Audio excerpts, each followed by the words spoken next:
Bonjour à tous, je voudrais partager avec vous quelques réflexions sur le psaume 126 et surtout, plus que des réflexions, des paroles d'encouragement, parce que c'est un psaume qui m'a vraiment aussi euh, encouragé lorsque je l'ai lu et je voudrais partager avec vous cela. Il nous est dit, psaume 126, cantique des degrés. Quand l'Éternel ramena les captifs de Sion, nous étions comme ceux qui font un rêve. Alors notre bouche était remplie de cris de joie, et notre langue de chants d'allégresse. Alors on disait parmi les nations, l'Éternel a fait pour eux de grandes choses. L'Éternel a fait pour nous de grandes choses. Nous sommes dans la joie. Éternel, ramène nos captifs comme des ruisseaux dans le midi. Ceux qui sèment avec larmes moissonneront avec chant d'allégresse. Celui qui marche en pleurant, quand il porte la semence, il revient avec allégresse, quand il porte ses gerbes. Amen. Voilà donc ce chant, ce psaume, ce cantique dans lequel, le peuple, les psalmistes sont en train de louer Dieu, de leur apporter, d'apporter à Dieu leur reconnaissance. Et ils vont dire, mais merci Seigneur, lorsque tu nous as ramenés, nous qui étions captifs, lorsque tu nous as ramenés de Sion, vous voyez, c'est comme s'il disait, lorsque tu nous as sortis de l'épreuve, nous étions là, il va dire, nous étions comme ceux qui font un rêve. Et je crois que lorsque le Seigneur intervient dans nos vies, on a l'impression que c'est comme dans un rêve, parce qu'il a agi d'une façon miraculeuse. Et laisse-moi te dire que le Seigneur va agir d'une façon miraculeuse si tu lui fais confiance, si tu lui fais confiance. Et toi aussi, tu pourras louer Dieu. Non seulement le peuple de Dieu louait Dieu pour ce que Dieu avait fait, mais il disait, notre bouche est remplie de joie, notre langue de chants d'allégresse. Et même les nations diront, l'Éternel a fait pour eux de grandes choses. Lorsque l'Éternel va agir dans ta vie, même les autres verront que l'Éternel est grand. Même les autres loueront ce que Dieu a fait dans ta vie. Alors, accroche-toi, ne baisse pas les bras, continue et persévère, continue de placer ta confiance en l'Éternel. Et toi aussi tu diras, l'Éternel a fait pour nous de grandes choses. Et je crois même déjà que nous pouvons commencer par cela. N'y a-t-il pas des situations par le passé où l'Éternel a agi, où tu as vu sa main puissante? Que ce que tu es en train de traverser maintenant ne te fasse jamais oublier ce que l'Éternel Dieu a fait hier. Et l'Éternel Dieu qui était fidèle avec toi, fidèle sur ta vie hier, c'est le même, il ne change pas et aujourd'hui encore, il est celui qui est fidèle. Celui qui a agi hier dans ta vie d'une façon miraculeuse et extraordinaire.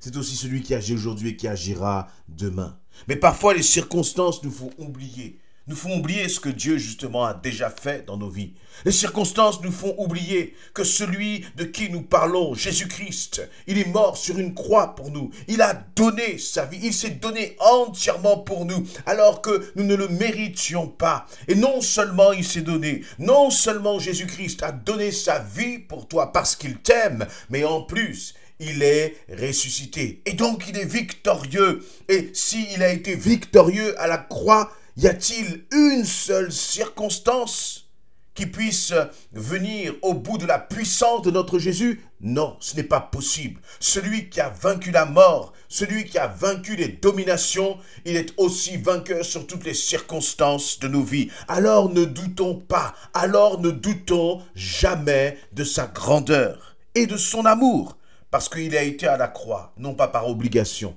mais simplement par amour pour toi. Et le psalmiste, justement, dans ce chant, il va nous encourager. Il va dire, Éternel, ramène nos captifs comme des ruisseaux dans le midi. C'est bizarre parce que au tout départ, au verset 1 de ce chapitre, 126, il nous est dit, quand l'Éternel ramena les captifs. Donc, il dit, l'Éternel a ramené les captifs. Et c'est pour ça qu'il loue Dieu.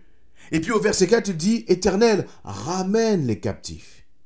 La question est, l'Éternel a-t-il ramené les captifs, oui ou non? Puisqu'au verset 1, il dit, quand l'Éternel ramena les captifs, mais au verset 4, il dit, Éternel ramène les captifs. Et c'est que, parfois, Dieu a agi, mais il y a toujours des combats encore devant nous. Et la réalité, c'est que les combats cesseront lorsque nous serons là-haut dans le ciel. Mais tant que nous serons ici-bas sur cette terre, il y aura des combats, il y aura des souffrances, il y aura des attaques et des épreuves. Mais le Dieu, encore une fois, qui nous a ramenés hier de la captivité, qui nous a libérés, c'est encore celui qui persévère, qui nous aidera à persévérer et qui continuera de nous donner la victoire. Et c'est pour ça on a ce semblant d'opposition entre le verset 1 et le verset 4. Mais l'apôtre, le psalmiste s'appuie aussi sur son passé. Il s'appuie sur son vécu avec l'Éternel. Et c'est basé sur ce vécu avec l'Éternel qu'il se projette sur l'avenir en vainqueur.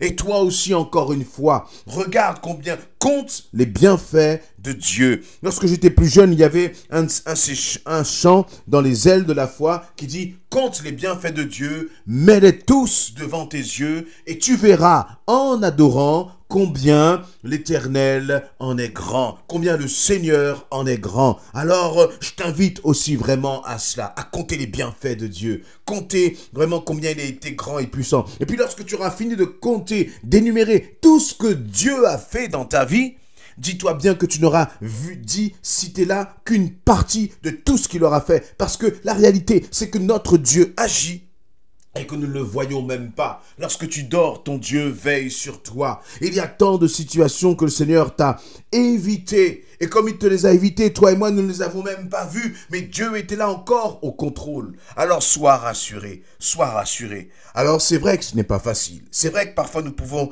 passer par les temps de souffrance. Et c'est bien pour cela qu'au verset 5 et 6, le psalmiste rappelle cela. Il dit « Ceux qui sèment avec larmes, ils moissonneront avec chant d'allégresse. » Moissonner avec larmes. Il y a deux idées là qui se confrontent dans ce... Il y a deux idées qui se confrontent dans ce verset. Il y a l'idée de moissonner avec larmes, c'est-à-dire de travailler, de persévérer, de creuser encore et de continuer de semer même dans l'adversité. Et l'adversité, tu peux la retrouver et la vivre à tous les niveaux. Mais ce n'est pas parce qu'il y a de l'adversité que tu dois baisser les bras. Parce que la réalité, c'est que si dans l'adversité, tu arrêtes de moissonner, eh bien, tu ne pourras pas récolter. Si dans l'adversité, tu arrêtes de semer, tu ne pourras pas, moissonner. Donc, quelles que soient les circonstances que tu traverses, continue de semer. Continue de semer des paroles d'amour. Continue de semer une attitude qui glorifie Dieu. Continue de t'attacher au Seigneur. Continue de proclamer des paroles de foi. Continue, n'abandonne pas, ne baisse pas les bras. Et si dans ces larmes, tu continues de semer pour le royaume de Dieu, eh bien tu moissonneras avec des chants d'allégresse. Et j'aime cette parole, pourquoi? Parce qu'il y a une promesse. Il y a une promesse. Il y a là comme une règle établie dans le royaume de Dieu. Laissez-moi vous dire que les règles humaines, elles changent. Nous faisons et nous défaisons les lois sur cette terre. L'homme fait et défait. Ce qu'il dit hier, il le change aujourd'hui. Mais notre Dieu n'agit pas ainsi. Ce qu'il a écrit là, il y a plus de 2000 ans, 3000 ans, eh bien, cela reste une réalité. Cela reste une vérité. Et cela reste la vérité par excellence. Quelle est cette vérité du royaume? Si tu sèmes, même dans les larmes, tu moissonneras avec un chant d'allégresse.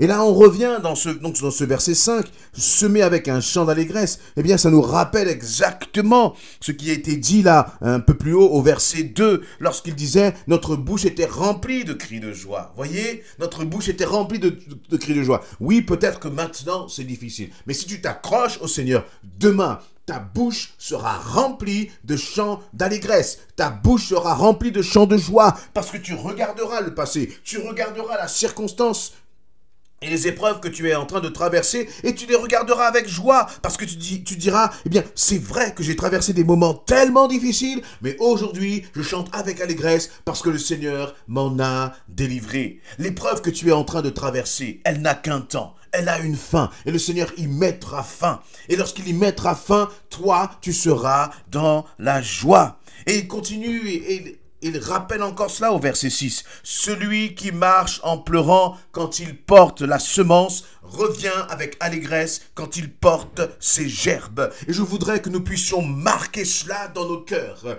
Je voudrais moi aussi garder profondément ce verset dans mon cœur. Celui qui marche en pleurant quand il porte la semence revient avec allégresse quand il porte ses gerbes. Est-ce que tu veux bien répéter? Je vais le répéter encore une fois. Et là, je t'invite à le répéter avec moi. Pour que vraiment cette pour que cette parole, ce verset transperce ton cœur et te fortifie et t'encourage. Je vais répéter. Celui qui marche en pleurant quand il porte la semence, il revient avec allégresse quand il porte ses gerbes. Le Seigneur te dit, oui, tu marches en pleurant. Mais ne marche pas comme quelqu'un qui a abandonné, qui a laissé tomber, qui est désespéré. Même quand tu pleures, continue de porter la semence. Continue de semer une semence de vie. Et lorsque je lis cette parole, eh bien, je pense à des épouses, à des époux qui vis-à-vis de leur conjoint, de leur conjointe, sont désespérés parfois. Je pense à des parents qui peut-être sont désespérés pour leurs enfants. Je pense à des célibataires qui peut-être sont en conflit avec leur famille. Peut-être célibataires qui ont le désir de se marier. C'est difficile pour eux cette solitude parfois. Il y en a qui le vivent très bien, mais il y en a pour d'autres où c'est plus compliqué. Eh bien, le Seigneur te dit, continue de semer. Continuez de semer, continue de t'attacher à moi, continue de faire ma volonté, te dit le Seigneur. Et que va-t-il se passer? Tu vas revenir avec allégresse. Et au lieu des graines que tu avais semées, tu vas revenir avec des gerbes de blé. Tu vas revenir donc avec vraiment les gerbes là, c'est l'image de la bénédiction. C'est l'image de la bénédiction. Alors je voudrais vraiment qu'à travers ces paroles, tu sois encouragé. Encouragé premièrement à persévérer. Parce qu'à chaque fois, c'est pour voir la bénédiction de Dieu dans nos vies, on voit bien que dans ces versets 5 et 6, il y a des conditions, c'est de continuer de semer. De continuer de semer. La souffrance n'est pas une excuse pour arrêter de semer. Les circonstances, les épreuves ne sont pas des excuses pour arrêter de semer. Et le diable, ce qu'il veut, c'est que tu arrêtes de semer. Parce que lui, il sait que si tu continues de semer, même dans les circonstances difficiles que tu traverses, tu vas récolter. Et il ne veut pas cela. Mais Dieu veut que tu puisses récolter. Si toi, tu veux récolter, alors le diable n'a plus rien à faire dans cette histoire. Il n'a plus rien à faire dans ta destinée. Il est hors concours. Il est déjà hors jeu. Accroche-toi, continue de persévérer et tu verras la gloire de Dieu se manifester dans ta vie. Amen. Amen.